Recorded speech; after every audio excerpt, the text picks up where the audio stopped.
ကဲအားလုံးပဲမင်္ဂလာပါဗျဒီတစ်ပတ်ဂျိုင်းမှာကစားခဲ့တဲ့ပရီးမီးယားလိပွဲစဉ်တွေကတော့ပြီးဆုံးလို့သွားခဲ့ပါပြီဒီဘက်မှာချန်ပီယံဆုအတွက်တစ်ပြင်းနေတဲ့အာဆင်နယ်တို့ကတော့ထုံးစံအတိုင်းပြားတွေကိုအိမ်ကွင်းမှာအနိုင်ပြီးအမှတ်ပေးကြအောင်၅မှတ်ဖြတ်ပြီးဆက်လက်ဦးဆောင်လို့နေပါတယ်ကနရီတက်ကတော့ချုံမွေနဲ့နိုင်ပွဲဖြစ်ခဲ့ပေမဲ့ပထမပိုင်း44မိနစ်မှာနောက်တန်းကစားသမားမော့စကီယာတန်ရာရခဲ့သလိုကွင်းလေကျယ်ဝင်ဒီဂလန်ရိုက်ရဲ့တန်ရာကြောင့်လူစားလဲခဲ့ရလို့အာဆင်နယ်တို့အနေနဲ့တန်ရာအဆင်းမှာလူတွေထပ်ပေါင်းလို့သွားခဲ့ပါတယ်အာဆင်နယ်ရဲ့ဘရက်ဖို့ပွဲစဉ်ကမမရပြောစရာအချက်၅ချက်ကိုပြောပြပေးသွားခြင်းပါတယ်တိုက်စစ်နေရာအတွက်မာရီနိုနဲ့ယောဂရက်အာတီတာကဒီနေ့မှာတော့အပြုသဘောဆောင်တဲ့အရာအချို့ရှိခဲ့ပါတယ်ဗစ်တာကိုကွင်းထဲမှာပြန်မြင်ရတာကအင်မတန်မှကိုစိတ်လှုပ်ရှားစရာကောင်းပါတယ်မီကေမာရီနိုကလည်းကျွန်တော်တို့အတွက်ဂိုးတွေထပ်သွင်းပေးနိုင်ခဲ့ပါတယ်မီကေကတကယ်ကိုမယုံနိုင်စရာကောင်းတဲ့ကစားသမားပါသူကအေရီယာထဲမှာအင်မတန်မှကိုအန်ဒီရများတဲ့ကစားသမားပါသူကဂိုးတွေကိုအနမ်းခံနိုင်ပါတယ်ဒီနေ့အတွက်ချီးကျူးမှုတွေအားလုံးကမာရီနိုအတွက်ပါဗစ်တာကတော့တရားကနေပြန်တက်တာလာခဲ့ပါပြီပထမသင်းမှာကစားဖို့တော့သူအဆင်သင့်မဖြစ်သေးပါဘူးဒါပေမဲ့လည်းယောဂရက်အနေနဲ့လက်ရှိချိန်ဒီအာဆင်နယ်ရဲ့ထိပ်တန်းကိုသင်းရှင်ဖြစ်နေတော့မှာပဲပိုရက်လူချင်းမှာပြန်လဲပါဝင်ဖို့ကတော့ယောဂရက်အနေနဲ့ပြန်လဲတိုက်ပွဲဝင်ရအောင်ပါမီကေမာရီနိုနဲ့ပြီးခဲ့တဲ့ရာသီကနေအခုချိန်ဒီခေါင်းတိုက်ကို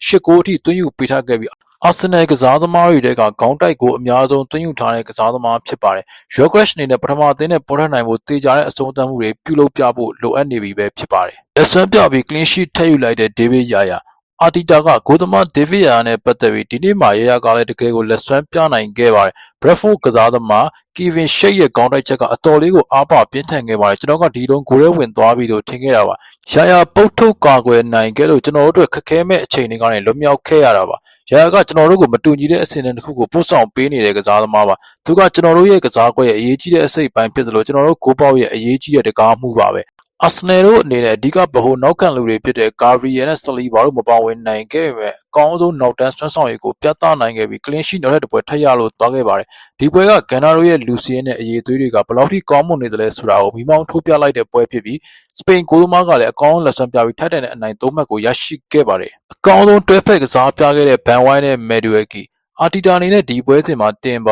ါဆာကာနဲ့အဲစီတို့ကိုအနားပေးခဲ့ပြီးမယ်ဒူဝက်ကီနဲ့ဘန်ဝိုင်းတို့ကိုပွက်ထွက်ကစားစေခဲ့ပါတယ်မယ်ဒူဝက်ကီနဲ့ဘန်ဝိုင်းတို့ရဲ့ညာတော်မန်ကညကပွဲစဉ်မှာအတော်လေးကိုလှုပ်ဖြစ်ခဲ့ပါတယ်မယ်ဒူဝက်ကီနဲ့ဘန်ဝိုင်းတွဲလုံးတွေကနေဘန်ဝိုင်းဖြတ်တင်ပေးလိုက်တဲ့ဘောလုံးကိုမာရီနိုကခေါင်းတိုက်ပြီးဥဆောင်ကိုသွင်းယူပေးသွားခဲ့ပါတယ်ညကပွဲစဉ်မှာဘန်ဝိုင်းတယောက်အကောင်းဆုံးကစားသမားစုကိုထက်တဲ့နိုင်ရရှိလို့သွားခဲ့ပါတယ်ဘန်ဝိုင်းကကွင်းထဲကိုပြန်လာရတဲ့အရာကဘာနဲ့မှမတူပါဘူးကျွန်တော်ဒီယာဒီမှာပွဲထွက်ခွင့်တွေအများကြီးမရခဲ့ပါဘူးဒါပေမဲ့ဘသူရမရကျွန်တော်တို့ကတသားတဲ့အတူရှိနေဖို့ကအင်မတန်မှကိုအရေးကြီးပါတယ်ကျွန်တော်ကတော့ကစားကွင်းရတဲ့အချိန်မှာအသင်းအတွက်အမြင့်ဆုံးဆွမ်းဆောင်ရည်ပြဖို့ပို့ပြီးအလေးထားပါတယ်လို့ပြောကြားခဲ့ပါတယ်ဒန်ယာပြဿနာတွေကြောင့်ခေါင်းခဲရအောင်မဲ့အာတီတာပြီးခဲ့တဲ့ရာသီတွေကဆလီဗာနဲ့ဂါဗရီယယ်တို့တယောက်ယောက်ဒန်ယာရသွားတဲ့အာဆင်နယ်တို့ပြိုဆင်းသွားခဲ့ရပါတယ်ဒါပေမဲ့ဒီနေ့ရာသီမှာခေါ်ယူခဲ့တဲ့ခံစစ်မှုသစ်တွေဖြစ်တဲ့မော့စကွီယာနဲ့ဟင်ကပီရဲ့တိုက်စစ်အတွဲကအာဆင်နယ်ရဲ့ဒုတိယခံစစ်အတွဲဖြစ်အကောင်းဆုံးတွဲဖက်ကစားနိုင်ခဲ့ပါတယ်ချက်စီနဲ့ပွဲမှာအနေငယ်ရုန်းကန်ခဲ့ရပြီညကပွဲစဉ်မှာပထမပိုင်းမှာအတော်လေးကိုအလုံးဖြစ်ခဲ့ပါတယ်ဒါပေမဲ့လည်းပထမပိုင်းမပြီးခင်မှာပဲမော့စကွီယာဒန်ယာရသွားခဲ့လို့တင်ပါနဲ့လူစားလဲခဲ့ရပါတယ်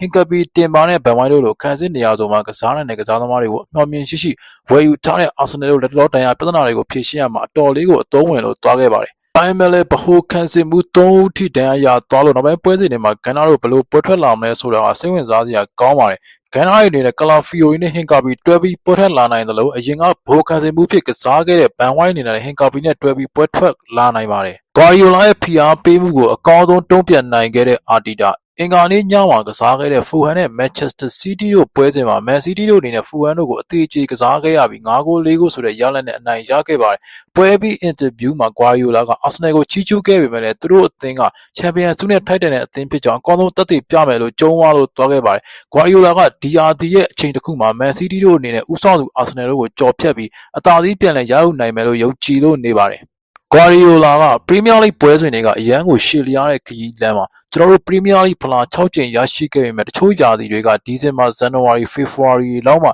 နောက်ကနေတောက်လျှောက်လိုက်ကစားခဲ့ရတာပါအရှေ့ပိုင်းကာလတွေမှာကျွန်တော်တို့ကဥဆောင်သူမဖြစ်ခဲ့ပါဘူးပရီးမီးယားလိကိုရယူနိုင်ခဲ့တဲ့အသင်းတွေကလည်းအဲ့ဒီလတွေကိုအကောင်းဆုံးကြော်ဖြတ်ပြခဲ့တဲ့အသင်းတွေများပါတယ်လက်ရှိချိန်မှာတော့ကျွန်တော်တို့အနေနဲ့ရှေ့လာမဲ့လတွေကိုအကောင်းဆုံးကြော်ဖြတ်ဖို့ကြိုးစားသွားမှာပါဒါကကျွန်တော်တို့လုပ်ဖို့ကြိုးစားနေတဲ့အရာပါဒါပေမဲ့လည်းကျွန်တော်တို့အသင်းအနေနဲ့ကစားသမားတွေဒဏ်ရာထပ်မရဖို့လိုပါတယ်ဘာလို့လဲဆိုတော့ပြိုင်ပွဲကအရန်ကိုရှည်လျားလို့ပါကျွန်တော်တို့အခုလည်းအာဆင်နယ်ကိုအကောင်းဆုံးတွန်းအားတွေပေးထားနိုင်ပါတယ်ဒီလိုတွန်းအားပေးရင်းကနေကျွန်တော်တို့ကိုယ့်ကိုအကောင်းဆုံးတည်ဆောက်နေပါတယ်အသင်းရဲ့အခြေအနေတွေစိတ်ခံစားမှုတွေခံစားချက်တွေကိုပုံမထိန်းချုပ်နိုင်ပိုပြီးကောင်းမွန်တဲ့အခြေအနေတွေဖြစ်လာနိုင်ပါတယ်လို့ပြောကြားသွားပါတယ် အာဆနယ်တို့ကတော့ဒဏ်ရာပြဿနာတွေရှိနေပေမဲ့လည်းအကောင်းဆုံးရှေ့ဆင့်နေပြီးအရေးပါတဲ့ပွဲစဉ်တစ်ပွဲကိုအနိုင်သုံးမှရယူပြီးအကောင်းဆုံးကြော်ဖြတ်ပြလိုက်ပြီးပဲဖြစ်ပါတယ်။ဂွာဒီယိုလာကတော့အသင်းရဲ့တိုက်စစ်အားကိုအသုံးပြုပြီးပွဲတွေကိုအနိုင်ယူနေသလိုအာတီတာရဲ့အသင်းကတော့ခန်းစစ်ကိုအားပြုပြီးပွဲတွေကိုထိန်းချုပ်ရင်နိုင်ပွဲတွေယူဆောင်လို့နေပါတယ်။မတူညီတဲ့အားပြုမှုတွေနဲ့အတူမှတ်ပေးဖလားရဲ့အဓိကပြိုင်ပွဲတွေဖြစ်လာပြီးဖြစ်တဲ့အာဆနယ်နဲ့မန်စီးတီးရဲ့အပြိုင်မှုပေါ်မိတ်ဆွေတို့ရဲ့အမြင်လေးတွေရှင်းလဲဆွေးနွေးပေးပါဦး။